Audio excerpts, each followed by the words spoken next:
आदाब, जय भारत, जय हिंद। जानते हैं आज हम किस मौजूद शख्सियत से आपकी मुलाकात कराने जा रहे हैं? आपको सुनकर बहुत ताज्जुब होगा, लेकिन हमारे रावत भाटा ने ऐसे कई कमाल किए, उसमें से एक कमाल वो था श्रेया घोषाल का फिल्मों तक जाना। आज वो इतनी बड़ी सिंगर है कि पूरी दुनिया उसे जानती और पहचानती है। मेरे साथ जो मौजूद हैं मिस्टर जयवर्धन भटनागर साहब, वो श्रेया घोषाल के गुरु हैं। जी हाँ, श्रेया घोषाल के गुरु, जिनसे मैं आपकी मुलाकात कराने जा रहा हूँ। भटनागर साहब, आपका हमारी डी राजस्थान में बहुत है। भटनागर साहब से कोई बात शुरू करूँ उससे पहले मुझे मेरी गज़ल के 4 मिसरे याद आते हैं जो मैं भटनागर साहब को नज़र करना चाहता हूँ, भटनागर साहब के लिए पढ़ना चाहता हूँ। वो ये है कि बुलंदी से अगर देखो तो मंजर साफ दिखते हैं, छुपाने से नहीं छुपते समंदर साफ दिखते हैं, कि वो तख्तो ताज को पल भर में ठोकर मार देते हैं, भले गुदड़ी में रहते हैं कलंदर साफ दिखते हैं। रावत भाटा का एक वो कलंदर, मौसीकी का कलंदर, जिसने जिस भी स्टूडेंट के हाथ लगाया उसे सोना बना दिया। यानी मैंने पारस कहूँ तो कोई अतिशयोक्ति नहीं होगी। आइए बात करते हैं। भटनागर साहब, आपकी श्रेया शिष्या रही, आज वो उस मकाम पर है कि पूरी दुनिया उसे जानती है, हिंदी फिल्मों की इतनी बड़ी सिंगर है।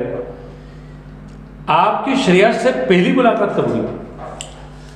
मैं जब यहाँ 90 में मैंने रावत भाटा में ज्वाइन किया जी, तो मुझे 15-20 दिन हुए थे। तो उसके माता पिता को पता चला जी, तो उन लोगों ने मुझसे कांटेक्ट किया, स्कूल आए जी, तो उन्होंने बोला कि सर मेरी बेटी है, बहुत अच्छा गाती है हमारे हिसाब से, आप उसको एक बार सुनिए। एक बार आप भी सुनिए, ठीक है। तो इसको मैं नज़रअंदाज नहीं कर पाया जी, और मैं चला गया। उस समय विक्रम नगर में रहते थे जी, मैं गया तो उन्होंने बेटी को बुलाया। बेटी ने, मैं देखा तो बहुत छोटी 6-6.5 साल की बेटी होगी वो। जी, तो जैसे मुझे देखा पैर वेर छुआ, तुरंत हारमोनियम साइड में रखा था, पापा ने नीचे रखा और उसने तुरंत स्वर लगा के, मैं एकदम देखता रहा उसको। मतलब वो इतनी सी थी और हारमोनियम बजा रही थी, अपने आप में आश्चर्य तो कर उसने देने वाली जैसे स्वर लगा के बोला, तुमने बेटा बजा लोगी?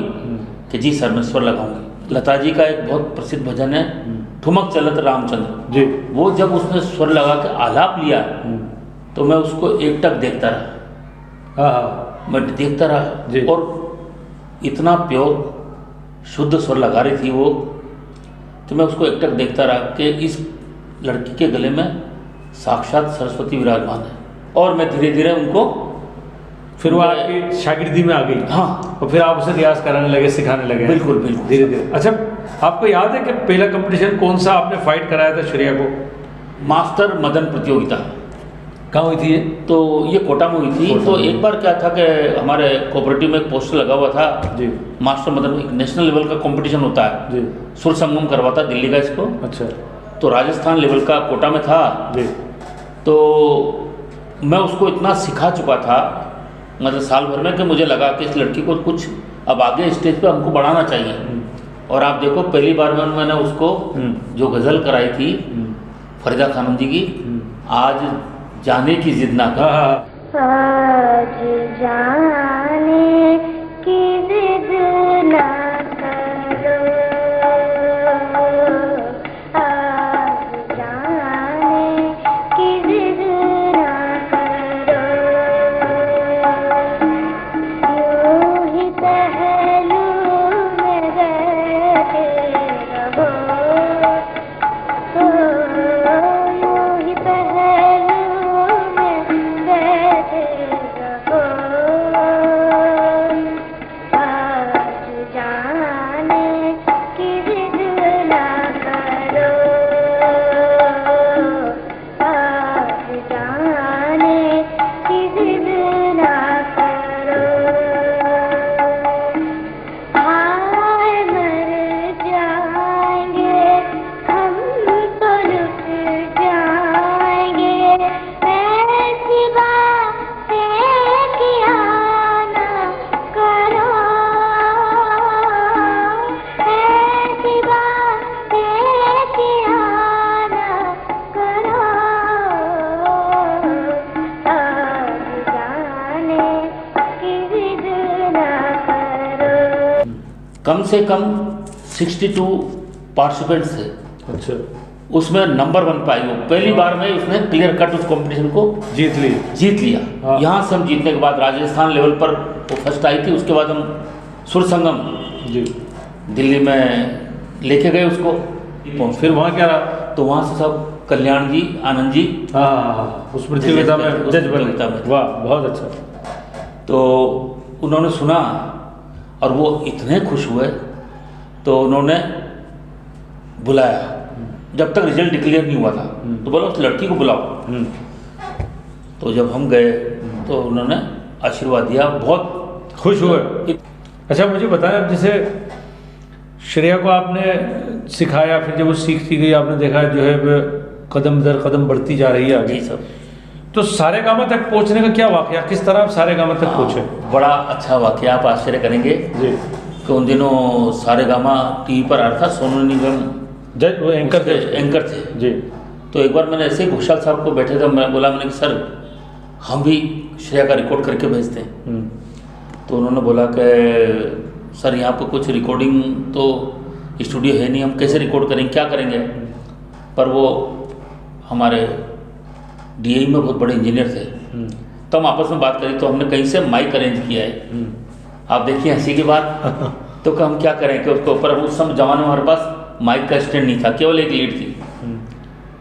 तो हमने एक लकड़ी, उनके जो सामने बागीचा है, S3A11 उनका क्वार्टर था, उसके बगीचे में लकड़ी गाड़ के उस पर लकड़ी से बांध दिया।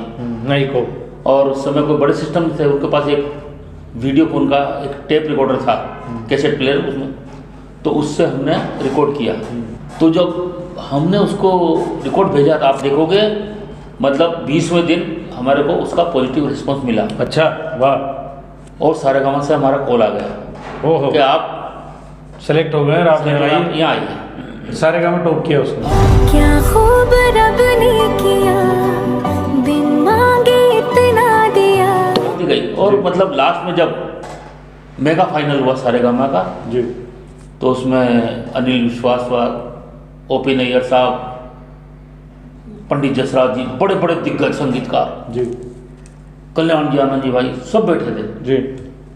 वहाँ। उनके सामने संजय लीला भंसाली साहब की मदर वगैरह सब बैठे थे, बड़े बड़े फिल्म स्टार थे। उसमें श्रेया ने विन किया और वो मेगा फाइनल विनर हुई। तब श्रेया की उम्र कितनी थी? उस समय उसकी उम्र थी सर लगभग 13 वर्ष। इसी बीच उनके पास एक दिन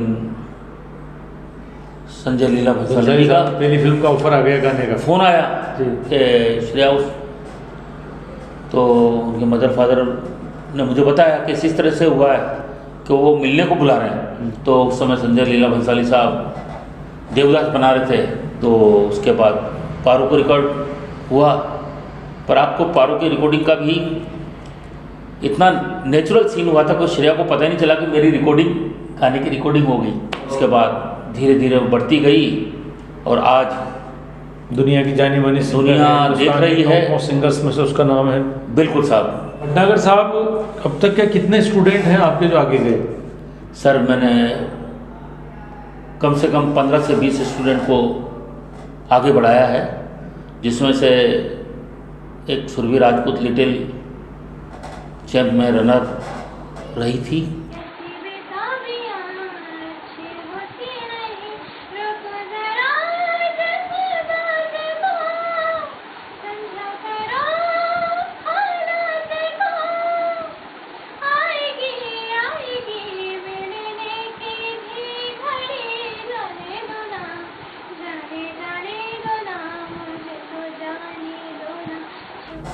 और कई सारे बच्चे मैंने सारेगामा में भेजे हैं, ETV राजस्थान में भेजे हैं, वॉइस ऑफ राजस्थान देवेंद्र जारवाला मेरा स्टूडेंट बना था। और देवेंद्र जारवाला, लक्ष्मीकांत जारवाला, रिद्धि रे, टिमसी मारवा और ऐसे कई बच्चे हैं। ऐसे बहुत सारे नाम हैं जो आगे जो तक पहुंचे। टीवी वगैरह की दुनिया में छा गए। भटनागर साहब, जितने भी बड़े लोग हुए हैं कहते हैं कि उनकी ज़िंदगी में उनके पीछे उनकी अर्धांगिनी का साथ बराबर उनको मिलता है। मैं जानना चाहता हूँ आपके इन सब कामों में भाभी जी का कितना सहयोग रहा? मेरी पत्नी का बहुत एक तरह से कहूँ कि मुझे बनाने में और मेरे शिष्यों को बनाने में एक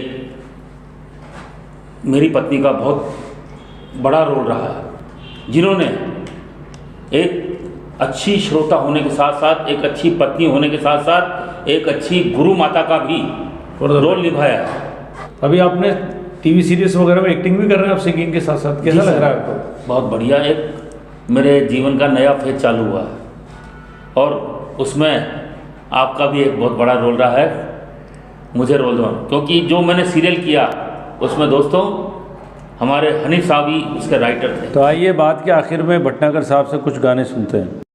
पूछो न कैसे मैंने रात बिताई, पूछो न कैसे मैंने रात बिताई, एक पल जैसे एक जुग बीता, एक पल जैसे एक युग बीता, युग बीते मोहनी न पूछो ना कैसे मैंने रात बिताई, चिंगारी कोई भड़के तो सावन उसे बुझाए, सावन जो अगन लगाए उसे कौन बुझाए, हो उसे कौन बुझाए, पतझड़ जो बाग उजाड़े, जो बाग बहार खिलाए, जो बाग बहार में उजड़े उसे कौन बचाए, हो हो हो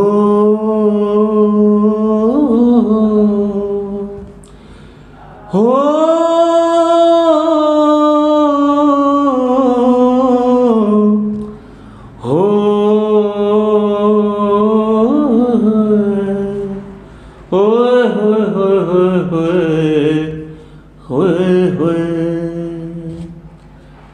मेरी जोहरा जबी तुझे मालूम नहीं, तू अभी तक है हंसी और मैं जवान, तुझ पे कुर्बान मेरी जान मेरी जान। मेरी जोहरा जबी तुझे मालूम नहीं, तू अभी तक है हंसी और मैं जवान, तुझ पे कुर्बान मेरी जान मेरी जान। मुझे भटनागर साहब के लिए फिर एक शकील आजमी साहब का एक शेर याद आ गया कि चल दुआ देगी किसी के लिए जीना बन जा, डूबता देख किसी को तो सफीना बन जा, जिंदगी देती नहीं सबको सुनहरे मौके, तुझको अंगूठी मिली है तो नगीना बन जा। ये वो पारस है जिसने जिसको भी छुआ उसे सोना बना दिया और सोने के तौर पर दमकता हुआ स्टार श्रेया घोषाल के तौर पर इस भारत को नहीं अपितु पूरी दुनिया को इतना बेहतरीन सिंगर दिया। आज के लिए दोस्तों बस इतना ही, अगली बार फिर किसी बेहतरीन शख्सियत से आपकी मुलाकात कराएंगे। तब तक के लिए मुझे इजाज़त दीजिए। खुदा हाफिज, जय भारत, जय हिंद। जय हिंद।